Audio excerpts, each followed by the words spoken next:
లూకాసు వార్త 12వ అధ్యాయము. అంతలో ఒకనినొకడు త్రొక్కుకొనున్నట్లు వేల కొలది జనులు కూడినప్పుడు ఆయన తన శిష్యులతో మొదట ఇట్లని చెప్పసాగెను. పరిసయ్యుల వేషధారణ అను పులిసిన పిండిని గూర్చి జాగ్రత్తపడుడి. మరుగైనదేదియు బయలుపరచబడకపోదు, రహస్యమైనదేదియు తెలియబడకపోదు. అందుచేత మీరు చీకటిలో మాటలాడుకొనున్నవి వెలుగులో వినబడును. మీరు గదులయందు చెవిలో చెప్పుకొనున్నది మిద్దెల మీద చాటింపబడును. నా స్నేహితులైన మీతో నేను చెప్పునదేమనగా, దేహమును చంపిన తరువాత మరేమీయూ చెయ్యనేరని వారికి భయపడకుడి. ఎవనికి మీరు భయపడవలెనో మీకు తెలియజేయుదును. చంపిన తరువాత నరకములో పడద్రోయ శక్తిగల వానికి భయపడుడి. ఆయనకే భయపడుడని మీతో చెప్పుచున్నాను. 5 పిచ్చుకలు 2 కాసులకు అమ్మబడును గదా, అయినను వాటిలో ఒకటైనను దేవుని ఎదుట మరువబడదు. మీ తల వెంట్రుకలన్నీయూ లెక్కింపబడి ఉన్నవి. భయపడకుడి. మీరు అనేకమైన పిచ్చుకల కంటే శ్రేష్ఠులు కారా? మరియు నేను మీతో చెప్పునదేమనగా, నన్ను మనుషుల ఎదుట ఒప్పుకొనువాడెవడో మనుష్య కుమారుడు దేవుని దూతల ఎదుట వానిని ఒప్పుకొనును. మనుషుల ఎదుట నన్ను ఎరుగనను వానిని నేనును ఎరుగనని దేవుని దూతల ఎదుట చెప్పుదును.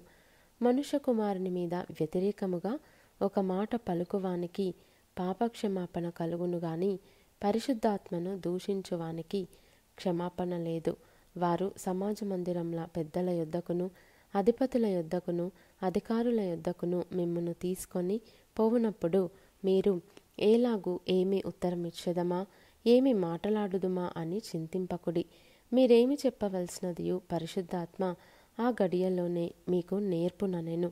ఆ జనసమూహంలో ఒకడు, బోధకుడా, పిత్రార్జితములో నాకు పాలు పంచి పెట్టవలెనని నా సహోదరునితో చెప్పుమని ఆయన నడుగగా, ఆయన, ఓయి, మీ మీద తీర్పరినిగానైనను పంచిపెట్టువానిగానైనను నన్నెవడు నియమించెనని అతనితో చెప్పెను. మరియు ఆయన వారితో, మీరు ఏ విధమైన లోభమునకు ఎడమియక జాగ్రత్తపడుడి. ఒకని కలిమి విస్తరించుట వాని జీవమునకు మూలము కాదనెను. మరియు ఆయన వారితో ఈ ఉపమానము చెప్పెను. ఒక ధనవంతుని భూమి సమృద్ధిగా పండెను. అప్పుడతడు, నా పంట సమకూర్చుకొనుటకు నాకు స్థలము చాలదు గనుక నేనేమి చేతునని తనలో తాను ఆలోచించుకొని, నేనీలాగు చేతును, నా కొట్లు విప్పి వాటికంటే గొప్ప వాటిని కట్టించి అందులో నా ధాన్యమంతటిని నా ఆస్తిని సమకూర్చుకొని, నా ప్రాణముతో, ప్రాణమా, అనేక సంవత్సరములకు విస్తారమైన ఆస్తి నీకు సమకూర్చబడి ఉన్నది.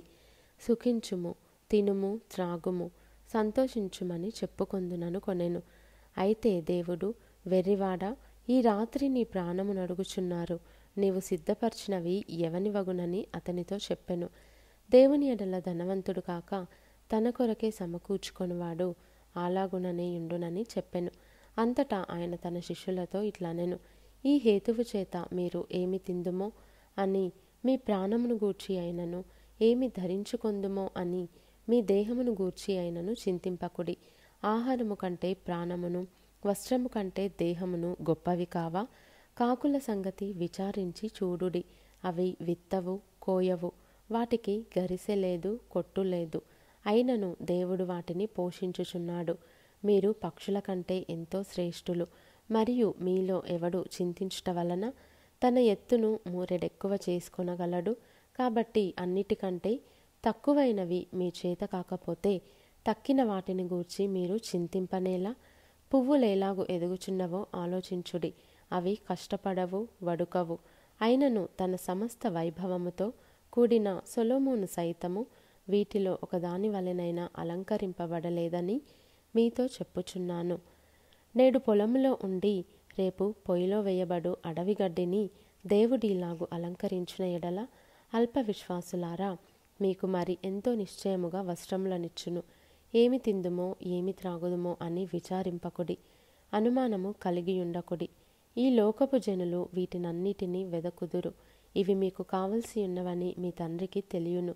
మీరైతే ఆయన రాజ్యమును వెదకుడి, దానితో కూడా ఇవి మీకు అనుగ్రహింపబడును. చిన్న మంద, భయపడకుడి. మీకు రాజ్యము అనుగ్రహించుటకు మీ తండ్రికి ఇష్టమైయున్నది. మీకు కలిగిన వాటిని అమ్మి ధర్మము చేయుడి. పాతగిలని సంచులను, పరలోకమందు అక్షయమైన ధనమును సంపాదించుకొనుడి. అక్కడికి దొంగరాడు చిమ్మెట కొట్టదు. మీ ధనం ఎక్కడ ఉండునో అక్కడనే మీ హృదయము ఉండును. మీ నడుములు కట్టుకొని ఉండుడి, మీ దీపములు వెలుగుచుండనీయుడి. తమ ప్రభువు పెండ్లి విందు నుండి వచ్చి తట్టగానే అతనికి తలుపు తీయుటకు అతడెప్పుడు వచ్చునో అని అతని కొరకు ఎదురుచూచు మనుషుల వలె ఉండుడి. ప్రభువు వచ్చి ఏ దాసులు మెలకువగా ఉండుట కనుగొనునో ఆ దాసులు ధన్యులు. అతడు నడుము కట్టుకొని వారిని భోజన పంక్తిని కూర్చుండబెట్టి తానే వచ్చి వారికి ఉపచారము చేయునని మీతో నిశ్చయముగా చెప్పుచున్నాను. మరియు అతడు 2వ జామున వచ్చినను 3వ జామున వచ్చినను ఏ దాసులు మెలకువగా ఉండుట కనుగొనును ఆ దాసులు ధన్యులు. దొంగ ఏ గడియను వచ్చునో ఇంటి యజమానునికి తెలిసిన ఎడల అతడు మెలకువగా ఉండి తన ఇంటికి కన్నము వేయనీయడని తెలుసుకొనుడి. మీరు అనుకొనని గడియలో మనుష్య కుమారుడు వచ్చును గనుక మీరును సిద్ధముగా ఉండుడని చెప్పెను. అప్పుడు పేతురు, ప్రభువా, ఈ ఉపమానము మాతోనే చెప్పుచున్నావా, అందరితోనూ చెప్పుచున్నావా అని ఆయనను అడుగగా ప్రభువు ఇట్లనెను, తగిన కాలమున ప్రతివానికి ఆహారము పెట్టుటకు యజమానుడు తన ఇంటివారి మీద నియమించినట్టి నమ్మకమైన బుద్ధిగల గృహ నిర్వాహకుడెవడు? ఎవని ప్రభువు వచ్చి వాడు అలాగు చేయుచుండుట కనుగొనునో ఆ దాసుడు ధన్యుడు. అతడు తనకు కలిగిన దాని అంతటి మీద వాని ఉంచునని మీతో నిజముగా చెప్పుచున్నాను. అయితే ఆ దాసుడు నా యజమానుడు వచ్చుటకు ఆలస్యము చేయుచున్నాడని తన మనస్సులో అనుకొని దాసులను దాసీలను కొట్టి తిని త్రాగి మత్తుగా ఉండసాగితే వాడు కనిపెట్టని దినములోను ఎరుగని గడియలోను ఆ దాసుని యజమానుడు వచ్చి వాని నరికించి అపనమ్మకస్తులతో వానికి పాలు నియమించును. తన యజమానుని చిత్తమెరిగి ఉండియు సిద్ధపడక అతని చిత్తము చొప్పున జరిగింపక ఉండు దాసునికి అనేకమైన దెబ్బలు తగులును. అయితే తెలియక దెబ్బలకు తగిన పనులు చేసిన వానికి కొద్ది దెబ్బలే తగులును. ఎవనికి ఎక్కువగా ఇయ్యబడెనో వాని యొద్ద ఎక్కువగా తీయజూతురు. మనుష్యులు ఎవనికి ఎక్కువగా అప్పగింతురో వాని యొద్ద ఎక్కువగా అడుగుదురు. నేను భూమి మీద అగ్ని వేయ వచ్చి తిని అది ఇదివరకే రగులుకొని మండవలెనని ఎంతో కోరుచున్నాను. అయితే నేను పొందవలసిన బాప్తిస్మమున్నది, అది నెరవేరు వరకు నేనెంతో ఇబ్బంది పడుచున్నాను. నేను భూమి మీద సమాధానము కలుగజేయ వచ్చి తినని మీరు తలంచుచున్నారా? కాదు, భేదమునే కలుగజేయ వచ్చి తినని మీతో చెప్పుచున్నాను.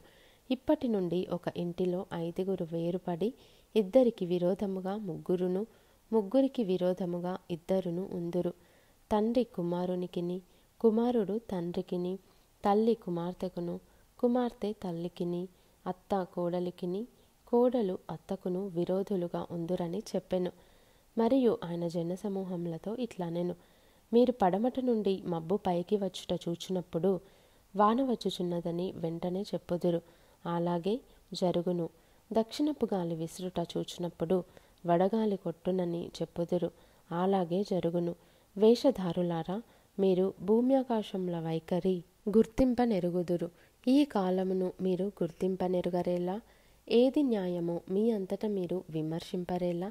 వాదించువానితో కూడా అధికారి యొద్దకు నీవు వెళ్ళుచుండగా అతని చేతి నుండి తప్పించుకొనుటకు త్రోవలోనే ప్రయత్నము చేయుము.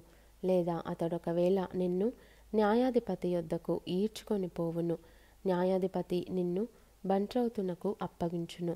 బంట్రౌతు నిన్ను చెరసాలలో వేయును. నీవు కడపటి కాసు చెల్లించు వరకు వెలుపలికి రానే రావని నీతో చెప్పుచున్నానా నేను?